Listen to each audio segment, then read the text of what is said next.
দর্শক আসসালামু আলাইকুম। আমেরিকান সেনাবাহিনীর হঠাৎ কক্সবাজারে আগমন উপলক্ষে ভিডিওটা আর কি।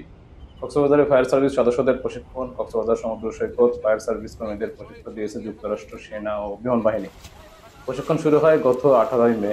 আজ 21 মে বুধবার সম্পূর্ণ হয়। এই প্রশিক্ষণের অংশ নেয় কক্সবাজারের 15 জন কর্মকর্তা ও অগ্নি নির্বাপনকারী কর্মী।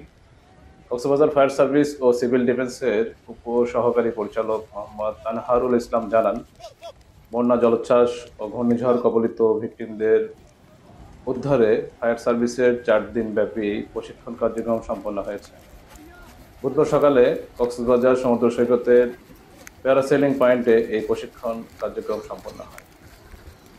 তিনি আরো বলেন, আমেরিকান এম্বাসির সহযোগিতায় মার্কিন সেনাবাহিনী ও বিমান বাহিনী আমাদের ফায়ার সার্ভিসের কর্মকর্তা ও কর্মচারীদের এই প্রশিক্ষণ দেয়।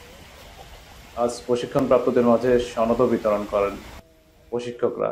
এতে বন্যা ও ঘূর্ণিঝড়ের কবলে আটকে থাকা ব্যক্তিদের উদ্ধার, পানিতে ভেসে যাওয়া উদ্ধার সহ নানান বিষয়ে প্রশিক্ষণ গ্রহণ করে ফায়ার সার্ভিসের সদস্যরা।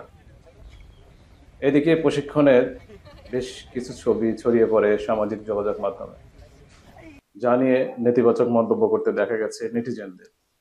এক একজনের এক এক মন্তব্যে ভরপুর নেটিজেন।